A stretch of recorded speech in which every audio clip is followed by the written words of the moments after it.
Olá, meus amigos, nós estamos iniciando mais um programa Papo do Bem pela Rede Luz Espírita e hoje nós contamos com a presença da nossa irmã Selena Gianotti, que é trabalhadora do Grupo Espírita Irmão Jerônimo, e nós vamos conversar um pouco sobre a responsabilidade dos dirigentes espíritas. Selena, o que você tem para nos falar a respeito do assunto? Bom, antes de mais nada, bom dia, agradeço demais o convite.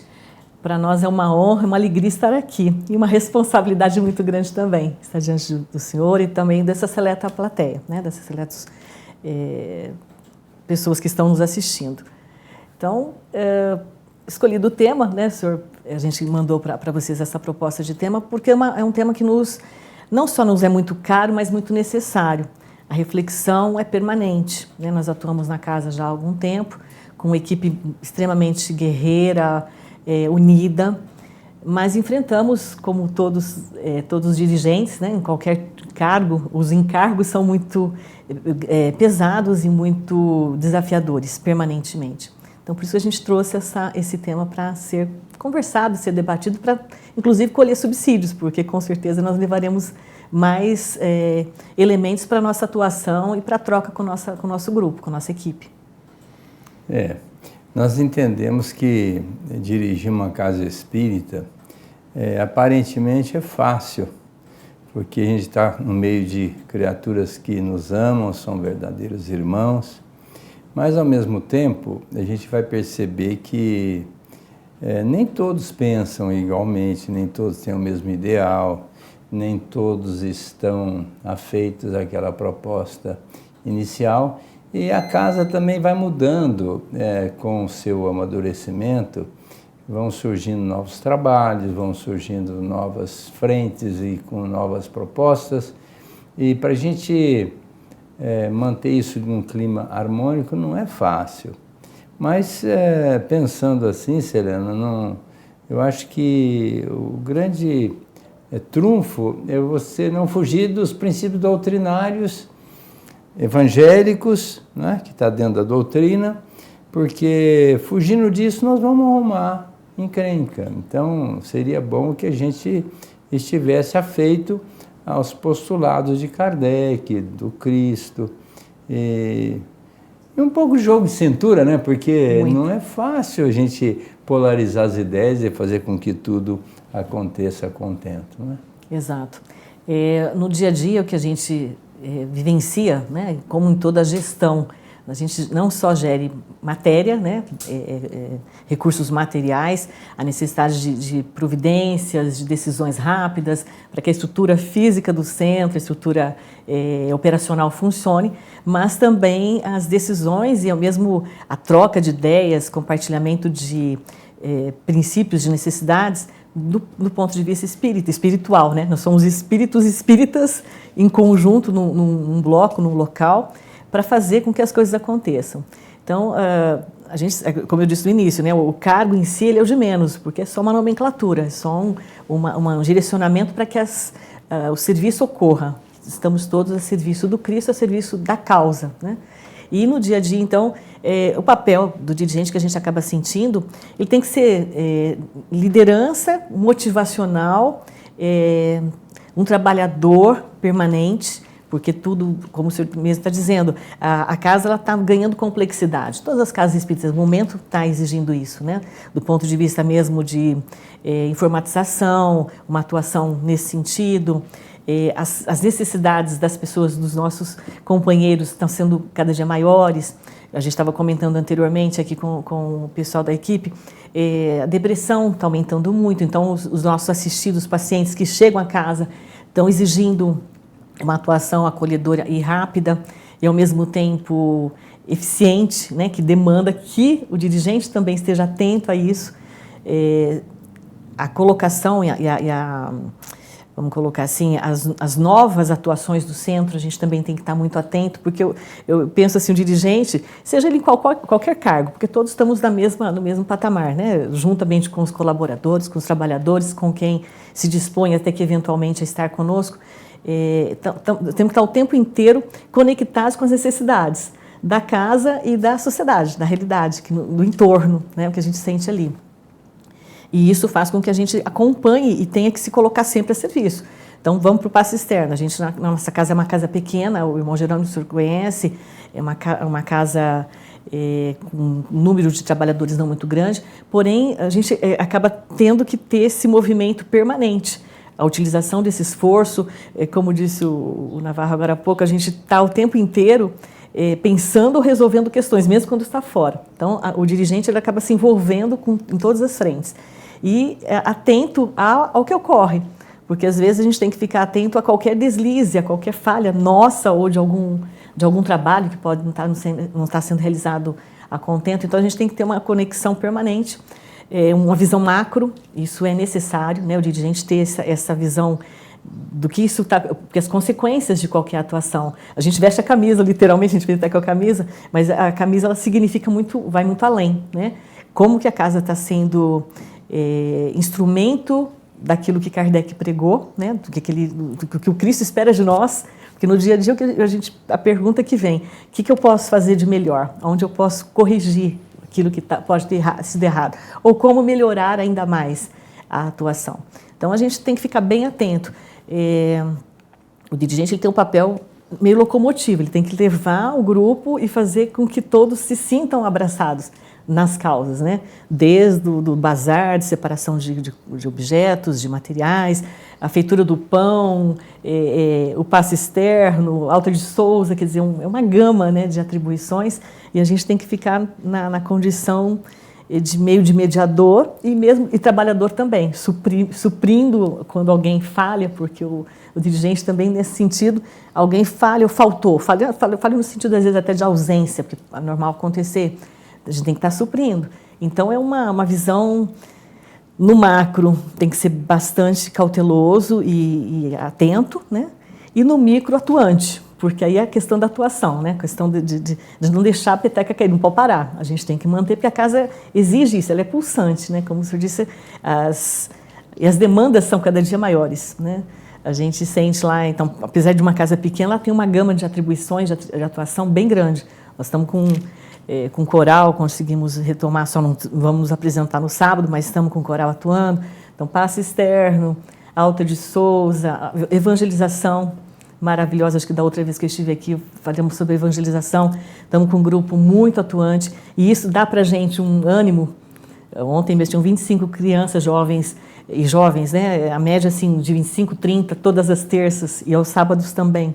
Então, isso dá um ânimo de a gente pensar, não, o espiritismo ele vai para frente, a gente não que sejam espíritas com certeza no futuro, mas pelo menos as virtudes e os princípios a gente está transmitindo, né, com muita boa vontade.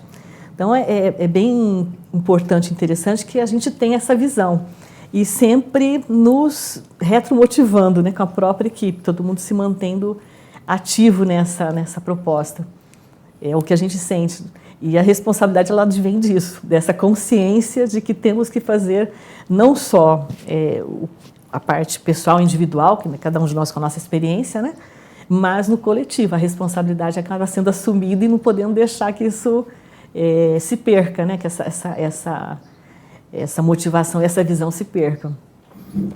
Então, Selene, nós estamos aí à frente do Francisco de Assis há 36 anos. E uma das coisas que sempre me chamou a atenção é sobre o personalismo. Eu entendo que o personalismo é uma coisa muito complicada, porque às vezes você vê que a pessoa está fazendo coisa errada e você não tem como chegar para ele e falar assim, mas aí não pode, né? Então, cada departamento que nós criamos dentro do centro, nós colocamos 3 pessoas para dirigir. Nós chamamos de departamentos porque são frentes de trabalho. E com o triunvirato, né? Até na direção da casa, porque quando nós iniciamos, era eu, Dorival e o Francisco. Nós 3 trocávamos ideias sobre tudo. E uma coisa que foi muito interessante é que, desde aquela época, nós todo sábado, o último sábado de cada mês, fazemos uma reunião às 11 horas da manhã, passando em revista todos os departamentos. Então, se os departamentos vão bem, a casa vai bem. Se os departamentos vão mal, a casa vai mal. e demos total liberdade para as pessoas gerirem, administrar seus departamentos. Inclusive, botei 3 porque é 2-1 ou 3-0. Não Sim. tem empate e nem 1-0, ou seja, uma pessoa dizer, não, eu aqui vou comandar e tem que ser assim. Sim. Então, a gente sempre cobrava a presença de pelo menos um dos representantes para trazer para nós o que está acontecendo. E quando a pessoa trazia uma ideia que era plausível, nós submetíamos a apreciação de todos os partícipes dos departamentos que estavam presentes. Então, vamos fazer? Vamos. Não, não vamos fazer, não.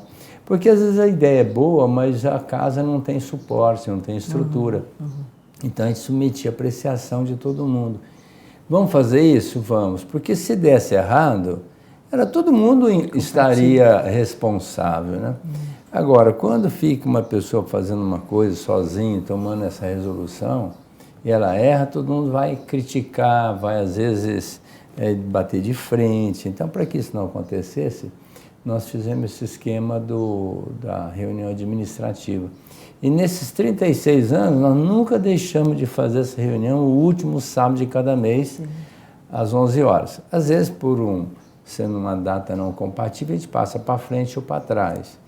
Excepcionalmente, quando a casa estava tudo arrumadinho, eu não me lembro, mas deixamos de fazer. Mas poderia ser até a época de Natal, de ano, nós fazíamos a reunião no sábado, exatamente para evitar que a coisa se desorganize. Porque é chamada entropia, né? Entropia é tudo que cresce e tende a desorganizar. Sim. A gente tem que trabalhar na negentropia, ou seja, não permitir que a coisa desorganize. E a gente vai percebendo que cada pessoa tem um feeling, tem uma particularidade, tem uma aptidão. Então, a gente tem essa sensação de que esse cargo seria melhor com o fulano ou ciclano ou beltrano. Então, isso nós conversamos nos bastidores, eu, o Francisco e o Dorival. Hoje, como a casa cresceu muito, nós temos uma diretoria de 7 pessoas. Então, hoje nós somos 7 pessoas que discutimos todos os movimentos, todas as resoluções da casa. E uma vez analisado a questão, tendo discutido entre a gente, onde às vezes uma reunião, 2, para resolver um assunto, está certo, nós todos estamos de acordo, embora um não esteja, mas os outros estando, então ficou, vamos dizer assim, dentro desse critério democrático, 4-3, ou 5-2, ou 7-0. A gente sempre trabalhou num clima assim, de muita afinidade, e via de regra é 7-0. Nós saímos de lá, os 7 conscientes de que aquilo é bom para a casa. Sim. Aí nós levamos essa resolução, embora é uma resolução de diretoria, para que o plenário, nessa reunião administrativa, tome consciência. E se houver alguém que discorde, também te dá o direito da pessoa dizer, não, eu acho que não. E aí a gente vai, lógico, depois de ter discutido o assunto, colocar a posição da direção da casa. E com isso, embora o centro hoje seja grande, nós temos aí quase, na média, aí de uns 400 voluntários, a casa vai, vamos dizer, caminhando tranquilamente. Surgem os foguinhos, a gente vai e apaga, né, porque isso acontece mesmo, mas eu acho que isso é fruto mesmo de um grupo que vestiu a camisa e também entendeu a filosofia. Desde o começo, nós sempre dissemos, um departamento não pode ser criado sem que ele seja definitivo, entendeu? Você vai criar um departamento, tem por sugestão, né? Um exemplo, como nós criamos o departamento da sopa, à época, a gente distribui às terças-feiras sopa aí na cidade. Quando levantou-se a ideia, nós dissemos, não temos condição de fazer isso, porque financeiramente nós não temos como bancar. E aí um colega de profissão, que é o Pedro, ele falou assim, mas se eu bancar? Bom, se você bancar, com o compromisso de não parar, que não é bancar, é não parar, você pode criar o departamento, nós vamos levar, você arruma 3 pessoas e nós vamos levar para frente. E nesses longos 30 e tantos anos, toda terça-feira recebemos a sopa, ele banca a despesa e ela acontece. Porque começar é fácil. O difícil é sustentar o trabalho. Então, a gente precisa ter esse critério. E, filosoficamente, nós implantamos isso desde o começo. Nenhum departamento vai começar sem que ele esteja pronto para dar continuidade e não parar mais. E todos os departamentos, até hoje, nenhum parou, todos continuam. Nós temos hoje 31 departamentos funcionando, todos eles voltados para o bem, e com 3 representantes, passando pela reunião administrativa e sob o aval dessa diretoria de 7 pessoas. Porque hoje a gente vê algumas pessoas falando em movimento de esquerda, movimento do espiritismo de esquerda. Eu acho aqui um absurdo, porque não existe nem direita nem esquerda. A doutrina espírita é a doutrina espírita, é Jesus, é Kardec, é o próximo, é a fraternidade. Meu Deus, então, quer dizer, isso é doutrina espírita no meu ponto de vista. Agora, criar estigma e, vamos dizer assim, criar nomes esdrúxulos, eu acho que não tem nada a ver. Então, eu acho que doutrina espírita é isso. E para que a gente não caia no descrédito, a gente precisa ter coerência, não é? Coerência com aquilo que nós estamos fazendo. E muitas das vezes a gente também, às vezes, assume alguma postura que não está legal, a gente muda. Todo dia nós estamos mudando, mas mudando para melhor, com o aval de todo mundo. Isso tem dado muita base para a nossa casa. Lógico que todas as casas, eu quero crer, tenham lá esse propósito. Mas fica como sugestão, colocar sempre 3 pessoas dirigindo os departamentos, porque aí não tem o personalismo. Sim. E personalismo é uma coisa muito complicada, viu? Negativa. Porque quando a pessoa vai para um caminho, depois a gente acha que não está legal, para bloquear ou tirar aquela pessoa é muito difícil. E nesse esquema dos 3 fica mais fácil, né? É muito sábio. Na verdade, o que a gente vê é exatamente isso. Esses mecanismos a gente tem que ir aprimorando, né?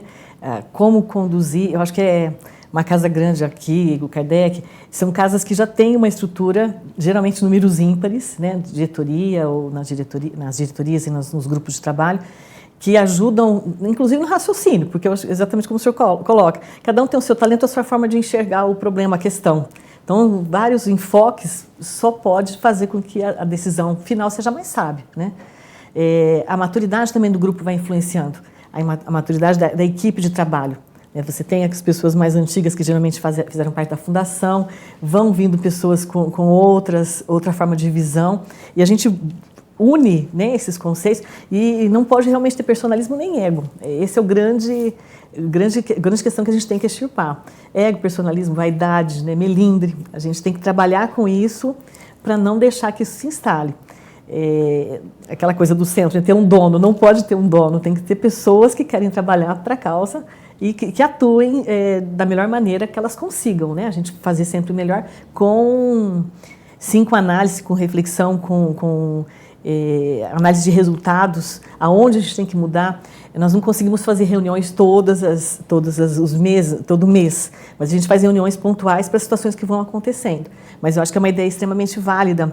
Nós estamos revendo o nosso estatuto. O Irmão Gerônimo faz 40 anos agora de fundação, dia 1º de dezembro, de estatuto, formação estatutária. E a gente está tendo que mexer com esse estatuto, porque ele ficou um pouco obsoleto. Adaptação para depois submeter à Assembleia. Então, até eu achei extremamente oportuna a vinda aqui, porque é claro que isso acrescenta.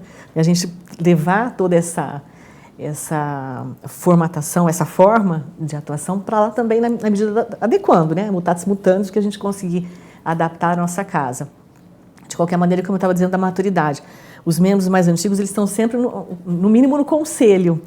Geralmente participam no conselho para que a casa seja conduzida de uma maneira tranquila, se mantendo nos postulados. Eu fico sempre pensando, o Kardec ele foi gestor, ele foi dirigente na Sociedade de Estudos Espíritas Parisiense de Estudos Espíritas, né? E ele estava vendo nas revistas espíritas a condução dele em algumas situações, que às vezes a diretoria tem que tomar algumas atitudes um pouco mais radicais, um pouco mais difíceis, mesmo com toda a amorosidade, levando em conta o que o Espiritismo espera da gente, o que a gente pode fazer para que se mantenha, né, a nossa forma de agir de acordo com os postulados, com as leis e tudo, as leis estabelecidas por Kardec, trazidas na codificação. De qualquer maneira, isso é válido. Eu acho que a tríade, nós temos um problema de pessoas, quantidade de pessoas para atuarem e que terem a intenção e a possibilidade. Porque muita gente, às vezes, não trabalha, mas não tem a condição de assumir. Essa questão dos centros menores, isso ocorre. Muita gente não quer assumir cargos, né? Porque sabe dos encargos e da renúncia pessoal, que não tem como não ser assim. Mas é muito válido levar e trazer essa forma de estrutura, de gestão, de estrutura e de gestão, porque acaba sendo muito mais eficiente. Isso funciona nós começamos a fazer isso desde a origem do centro. Sim. O centro era desse tamanhozinho, pequenininho. Sim. Porque eu passei por várias casas espíritas, logo que eu cheguei em Rio Preto, e não concordava com muitas coisas, sim, entendeu? Inclusive, uma das que me chamava a atenção é o personalismo. Aqui eu falo, você obedece. Eu achava isso aqui um absurdo, porque, inclusive, dirigentes que colocavam no estatuto vitalício, aqui eu vou ser presidente até eu morrer. Eu achava um absurdo, porque tem que ter um tempo, 2 anos, 3 anos, sim, substituir a diretoria. Mas eu acho que os cargos mesmo, eu nunca valorizei cargos. Eu sou do conselho. Meu Deus do céu, nem sei quem que é do conselho do nosso centro. Se você me perguntar agora quem é, eu não sei. Sim. Porque, vamos dizer assim, tem que ter os representantes dentro do estatuto, quem é tesoureiro, quem que é o presidente, o vice-presidente. Isso a gente sabe. Mas com essa proposta que nós criamos, não tem presidente, não tem tesoureiro, não tem ninguém. Ali nós somos um grupo que vestimos a camisa e vamos trabalhar.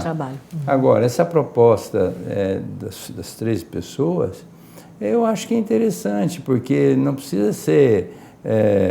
se são 20 departamentos, 3 pessoas, tem que ter 60, não. Muitos são integrantes de vários departamentos. Sim. Então, às vezes, um departamento tem 2, 3, até mesmo, pessoas que fazem parte de outro departamento. Mas, pelo menos, ali, quando você vai tomar uma decisão, é uma decisão analisada por 3 pessoas. E eles têm a obrigação de estar pensando como é que vai o seu departamento, o andamento, está indo bem? Ótimo, não está, vamos mudar, vamos conversar. E quando alguma coisa cria ali um impasse, nós chamamos o departamento junto da diretoria e assim, escuta, o que está acontecendo? O que nós podemos ajudar? E de repente sai todo mundo lá feliz da vida com a solução, porque, a bem da verdade, eu acho que nós todos somos farinha do mesmo saco, ou marinheiros da mesma nau, somos ceareiros do Cristo. Sim, então, primeiro, o Chico Xavier, um dia, ele deu uma resposta que para mim foi lapidar.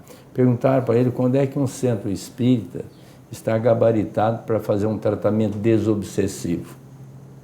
Olha a resposta dele. Ele disse assim, quando os trabalhadores da casa muito se amarem. Olha a resposta que ele deu. Veja a responsabilidade que ele deu para nós de nos amarmos. Porque o tratamento desobsessivo ele não vai acontecer na sala mediúnica. Uai, pode ser até um desfecho, pode ser até uma participação muito intensa, mas começa na recepção da pessoa, quando ela chega, ela é abraçada. Verdade. Ela é acolhida, é valorizada. Muitas das vezes o trabalho desobsessivo acontece quando a pessoa sai do foco, vai trabalhar, vai se dedicar. Então, mas para isso todo mundo tem que estar voltado para essa fraternidade, envolver todo mundo. Com isso, o trabalho desobsessivo vai acontecer. Agora, começa a brigar, né? Quem vai dirigir o trabalho, qual que é o médio, quer trabalhar com tal dirigente quer trabalhar com tal médio, já começa a complicar. não é? O trabalho tem que ser desobsessivo, é na sala mediúnica. Olha, então está faltando muita coisa nesse sentido. Verdade. E quando o Chico deu essa resposta, eu entendi. Eu falei, que sabedoria, né? Então, tem que estar todo mundo ligado fraternalmente, com a proposta de amar e servir.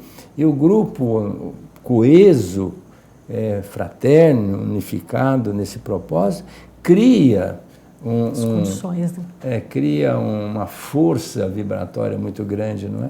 Então, dirigir casa espírita parece fácil, mas não é. E por saber que não é, eu não quis dirigir sozinho. Já arrumei uma turma grande que é para a gente dividir responsabilidade. Verdade, né? Correto. E além disso, a questão do estudo permanente, né? Os dirigentes também, porque a gente se preocupa muito com a mediunidade, curso de educação mediúnica e tudo, mas o estudo permanente em todas as áreas, né? Não só também, claro, doutrina, multiplicar o estudo, mas o próprio dirigente também está se atualizando. Eu acho que essa atuação, a despeito de ser o grupo, né, coeso e imbuído da mesma intenção, com amorosidade, mas ter esse processo, esse autoconhecimento, permanecer sabedor que não tem domínio, que a todo momento está sendo desafiado e virão novos desafios, porque a gente está num processo de evolução que não para, graças a Deus, né? Vamos para frente, mas a gente permanecer também aberto para tudo, para a experiência com o outro, para o estudo, se melhorar como ser humano, né? É uma gama de atribuições e muita humildade, que eu acho que esse é o outro componente, sempre, a humildade. Tem coisa que a gente consegue, tem coisa que não consegue entender. Se, como o senhor disse, às vezes vamos mudar de opinião, vamos ouvir o grupo e vamos rever posicionamentos, porque esse é o aprendizado, né, da proposta. Como dirigente, seja em qual cargo for, seja como espírita atuante dentro de um grupo, de movimento. E unificação, uma coisa também que a gente faz muito lá, partilha de experiências e mesmo trazer, por exemplo, o trabalho fitoterápico do Gerônimo Mendonça na nossa casa. Então o grupo a gente faz muito isso, troca de experiências com outros centros. Aquilo que a gente consegue, semeador, oferecer um trabalho com as crianças, a gente acolhe. Esse abraço, vamos colocar, com outras casas, né? Aceitar a troca, trocar quando a gente consegue, seja a parte material, seja a parte de estudo, o que a gente consegue, a gente faz essa troca. Eu acho que isso também ajuda muito, porque a casa ela fica sendo uma casa com uma abertura, né? Não dá para se fechar, somos só nós, ao contrário, eu acho que a gente tem que estar sempre aberto a essas possibilidades, e têm sido extremamente proveitosas.